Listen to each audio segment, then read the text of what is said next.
Welcome back to Online Darts, everyone.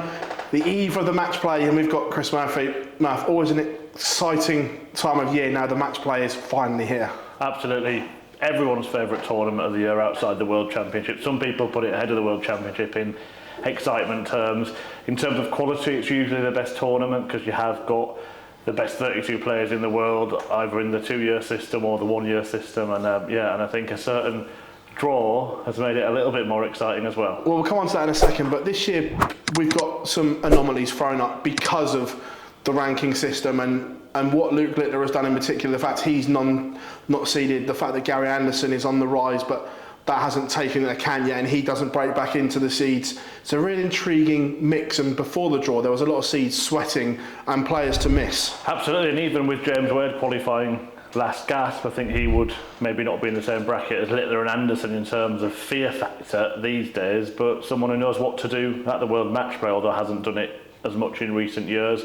But yeah, so many dangerous non-seeds and a couple of seeds as well that hadn't been in incredible form, but then won Pro Tours just leading up to it. So yeah, everywhere you look there are potential winners. Yeah, look, there's only one place to start, and that is the game, arguably the best first round game we've ever seen at the match play, in Michael van Gerwen and Luke Littler. Who will be most annoyed about this draw?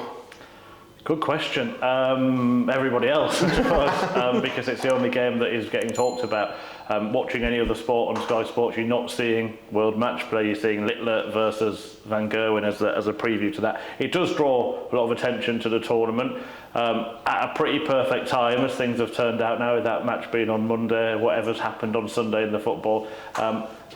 People are going to be lost. What do we watch now? And they've got that on the Monday, Littler versus Van Gerwen. Yeah, I think it's a more difficult draw for Michael mentally than it is for Luke, because he has got a bit more pressure on him. I think Luke's still in that phase of everyone enjoying what he's doing, and it's probably a decent draw for him in a way. If he goes to the match play and loses to, I don't want to name anyone, but one of the lower seeds, shall we say, then suddenly people start talking. If he loses to MVG, no problem really, but the other way around, first round exit really does pile even more pressure and gives more questions about Michael van Gerwen. Well, you touched on those questions. He's defending winners' money from 2 years ago. We know that he's not playing at the peak of his powers. He's defending a lot of money, and we know he was still is on holiday when that draw happened. He must have been sat there, and he's never going to have watched it, but when the message comes through who you've got, I'd love to have had a camera on him.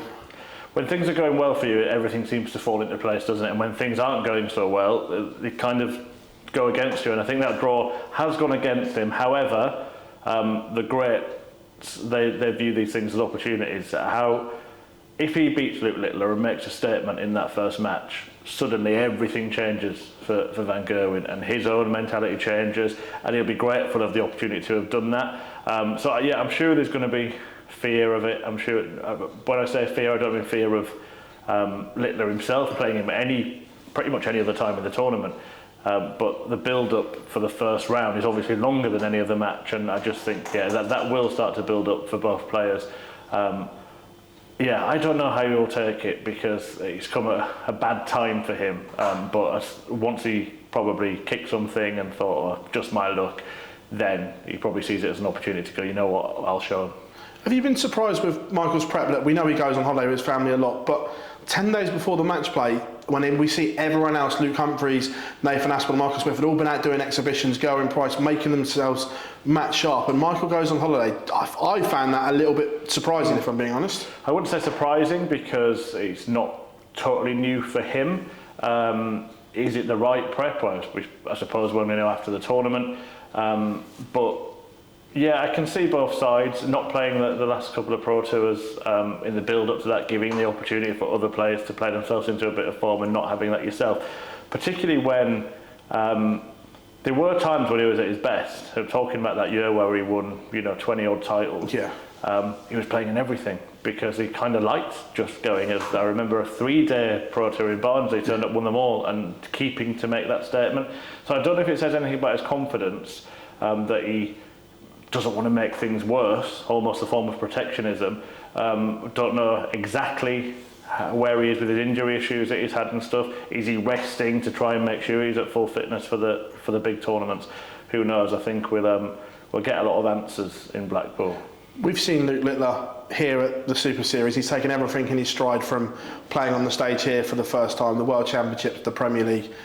But the Winter Gardens, we've seen it over the years do funny things to well-established pros. Do you think even Luke may get a little bit nervous going there for the first time? Potentially, particularly considering where he's from as well, because he's going to get a lot of support that's relatively local. So again, it's a factor that maybe hasn't been considered in that match. You can imagine that 90% of the crowd will be for Littler, and the only real time I remember that was when Van Gerwen lost to Taylor at the match play in a similar sort of bear pit atmosphere.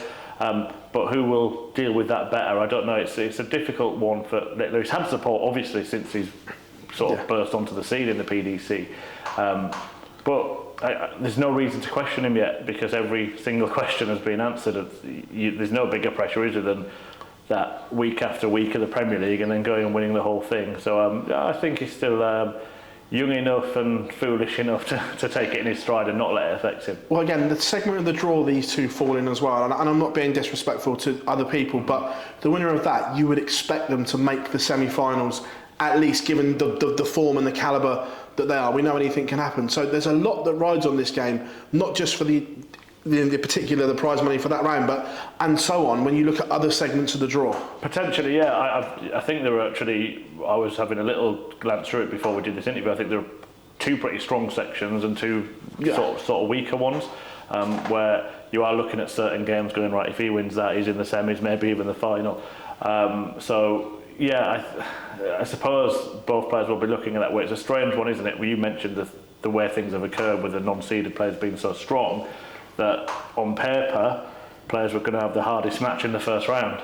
Yeah, it's incredible. And we go the Master versus the Apprentice, and Gary against Michael Smith as well, and a bit the same as we talk about other Michael. It's a big time for Michael Smith as well, and again, Gary Anderson would not be one that he wants to play in the way Gary's played. Absolutely, and you feel like Gary, for the completely opposite reason of Littler, will relish the game more than Michael will, because he knows he's at the end of his career. It could be a couple of years or 5 years, whatever, but he's taken everything as a bonus, and that's made him a dangerous beast, whereas Smith is trying to protect that reputation as a world champion, having not had the greatest year after winning it last year. So I think again, it's a similar kind of feeling around that match, although it's been overshadowed. I'm still waiting. You might have had one in an interview so far, who the first player is going to be that says, oh, it's all about Michael and Luke, no one cares about the rest of us, because I know when it gets to these tournaments, quite a few players do. Well, Gezi sort of, I said, is it all eyes on the Lukes?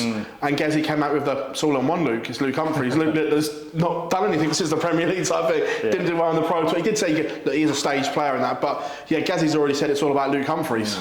Yeah, no, it's interesting. I think look, we as fans and people involved in the media side of the sport totally understand why all the attention is on that match, but it will definitely upset some of the other players, and it might motivate some of them as well. So just watch out for those who then get Littler or Van Gerwen in the later rounds and really want to beat them because of that. Well, you touched on that. It's interesting that I was interested when the schedule came out because of the Sunday and what else is going on that Sunday, and the games they put on the Saturday and the Monday. If I'm one of the Sunday players, I'd be like, like that is a type thing, like so a bit like you think, because they are precious dart players. They all want their own little slot, and especially the ones that got the Sunday evening slot. They're like, so I was the warm up for the football then type thing. Yeah, and again, we've had those jokes about Sunday afternoons before and things at other tournaments, but it's a promotional event, isn't it? They want to put on the best players at the best times for the viewing figures, for the live audiences, and they've got to do it that way. And I suppose the way to make sure you're top billing is to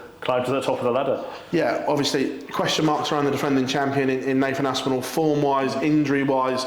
There's a lot going on with Nathan at the moment, and it could be a bit of a disaster for him going back at this time in his career. Could be, although if we had this conversation before the tournament last year, he wouldn't have been probably amongst the names of winning it. And having had a look at the draw, without being disrespectful to anyone, it's a winnable path to get quite far in the tournament.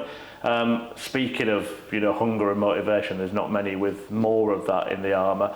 So if he can manage physically for the tournament, I think he's got a chance. I think he's got a chance at defending it, even though people that were maybe not as mentally strong could break down very quickly. We've seen him wear his heart on his sleeve, but still manage to battle through those demons and put in good performances. And there weren't many better performances, but many more dominant performances than the semis and final of the match play that he won last year. Whilst we're on the Aspinall subject, because it's relevant, and injuries in darts at the moment, I don't think I can ever remember a time where I've seen so many dart players carrying injuries, and not just this, but noticeable injuries where we're talking about MRI scans, potential surgeries.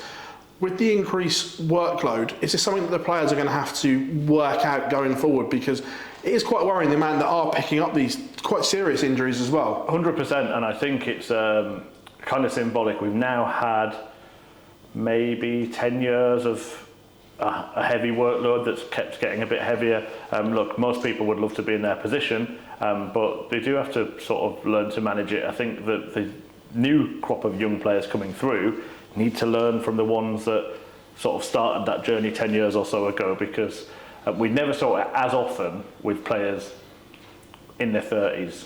No. We might see it with players in the 50s in the past, but we wouldn't see it with players in the 30s very often. So I think there needs to be a learning curve for those players themselves, but if it's too late for them, if these injuries are going to be recurring for the rest of their career, then certainly the Littlers and the other teenage and early 20 players need to look at it and go, right, I don't want to make the same mistakes and have a potentially shortened career.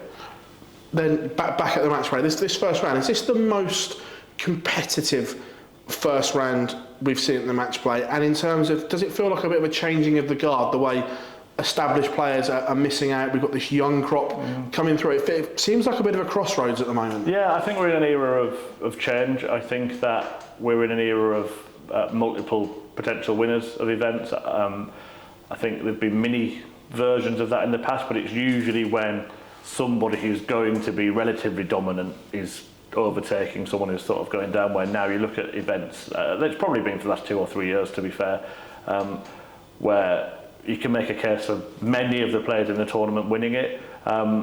So yeah, I think so, and I think it's easy to forget like how recent it was that Littler emerged. Yeah. The fact that, you know, Humphreys, although had a great match player last year, hadn't been in the Premier League before this. You know, things happen so quickly, and you just sort of think, oh, it's always been like this. But even these players right at the top level that are winning the tournaments have represented a very, very recent changing of the guard. And yeah, I think I don't know if it's going to settle down or not. I think we might see that continue for at least the rest of this year. Yeah, it's interesting that we see it, and then we talk on Luke and we forget that it's his debut year in the Premier League, even though he is world champion and world number one. But is he almost going under the radar a little bit because of the other Luke right now? And does that suit him perhaps? I think for a couple of reasons. Because of the success of the other Luke, because of the absence of winning big titles for Michael van Gerwen, and I think it probably does suit him. I think he is the best player in the world, and probably knows it, but also doesn't want to sort of put himself in that space, because he gets it.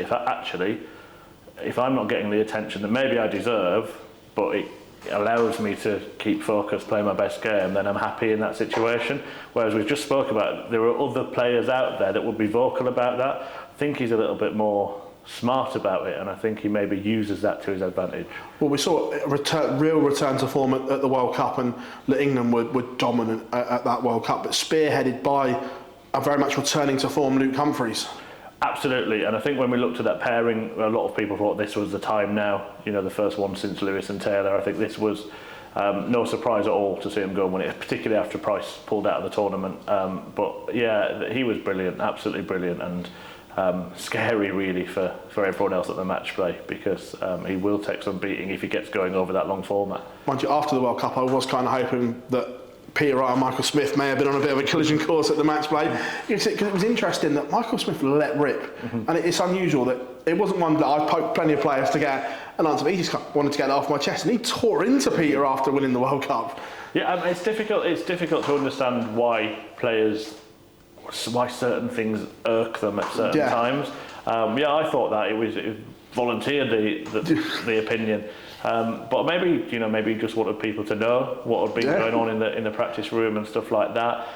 Look, neither player had been in incredible form for a while. They've both shown signs of coming back. Peter's in a worse situation than Michael has been, but much worse. But yeah, I think I can kind of get his point, and I can kind of imagine that being said to each other behind the scenes.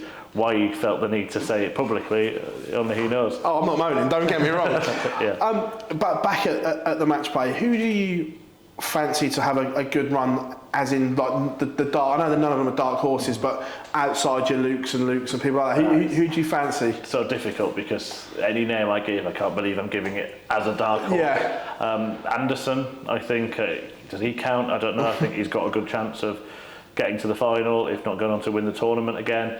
I was looking at the draw earlier. I thought if he can sort of get himself together, James Wade's got a chance of a deep run. Clayton winning just before it. He's been in decent form of late again, probably for the first time since last year's match play, really. Yeah. And then staying with another player that won recently. Just looking at the draw, just looking how it could open up. Ross Smith was another one that came to my mind. So yeah. If I was going to say out of those players who's the most likely, I'd say Gary Anderson. But yeah, I had a feeling about Smith for some reason. I also think that one of the most difficult matches for Humphreys could be Bunting if they meet in the second round. Yeah. So if he can get him early, then he's got a very good chance of going far as well. That little section of the draw, because Johnny's in that section of the draw as well. That's a tough little section one for someone that they'll all look and go, right, Luke Humphreys is favourite. Yeah. But they'll all fancy their chance as well, because they play themselves into some form. Absolutely, and Bunting himself won a title this year, hasn't he, on TV? So yeah. I think, nothing's going to be certain in that tournament. I think that Van Gerwen Littler match is kind of symbolic of the kind of tournament it's going to be. Interestingly, there are a lot of sections of the draw where players that are out of form have drawn each other as well. So who knows what a win can do for one of those, who we wouldn't be talking about now. We might be at the end of the week.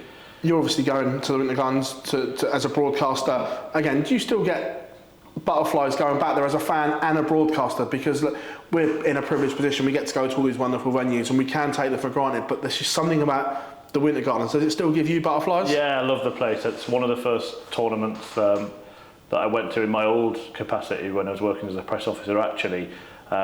First one I went to was when Van Gerwen hit the 9-darter against Steve Beaton. Yeah. So that's a moment that's just always lived in my memory. Iconic moment, really, an iconic venue. And now, 12 years later on from that, going there, doing a little bit for TalkSport in the quarterfinals. And it's special. It's a really special event to work on, but just being in the building, and when you work as a broadcaster as well, you're not commentating on every match, so do get the chance to wander around, take it in, sit in with the fans and stuff, and it's just something really special about the venue and the event. Exciting times for yourself as well. Obviously, we're here at the Super Series doing this before the pilgrimage starts taking on a new role. And are you excited by this opportunity? Absolutely, yeah. As you know, I've sort of been quietly working behind the scenes at the Super Series for some time in a sort of more managerial capacity, and we've got a fantastic team here now. I think we put on a fantastic product. You yourself have been part of that as well, and I think kind of needed to commit to the product. I live not far from here now, and I think it's just the right time. It will mean sort of easing up on some of my other stuff, which I'm happy with at the minute. I think I've done a lot of things that I wanted to do, and I think that I'm really sort of, a lot of the time I'm sort of getting my teeth into stuff, but then finding myself almost spreading myself too thin a little bit. So main focus for me will be on the Super Series, and a lot of the time just able to watch the rest of the darts as a fan. Obviously, we know the struggles that you went through early on in your life, and does this feel like a real moment for you that it's come full circle from the lowest of the low to where you are now? Yeah, I mean, it's only, I said that match play in 2012, it's only 2010 that I was at my sort of lowest ebb with everything. Might not have been here, so it was that serious. So I think, looking back, not just this in itself as a landmark moment, but what I've been able to achieve just in that decade or so period. Bucket list things, to become a darts commentator, did that, to commentate at the World Championship, been lucky to be able to do that as well, and travel the world, going to events across the globe. The thrill of doing that as well. I've never been the type of person that sort of wants to do one thing forever, but I've never lost the love for darts. So to have been able to do different things in darts, various capacities, I think's really suited me. And right now, I think I'm at a point where being settled somewhere, you know what it's like travelling. You still love it. I don't as much. And I think being settled somewhere, being able to make an impact on a particular project, which is what I'm hoping to do, is really important to me. And it's I tend not to look back too much, but just to think of all the things that I've been able to experience and enjoy in that time is very special. Yeah.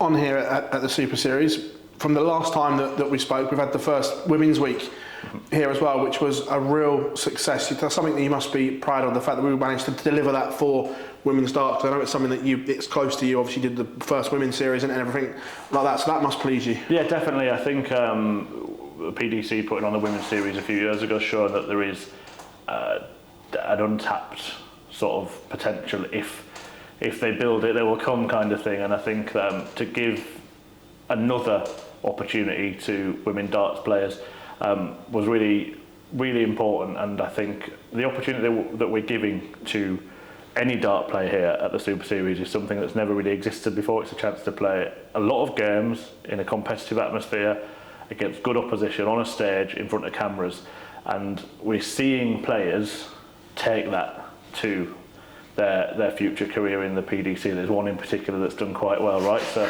I think to give that opportunity to women as well is important, because it will only complement them when they turn up on the Matchplay stage next week, and they've had that experience already. I think the actual Women's Week itself went really well.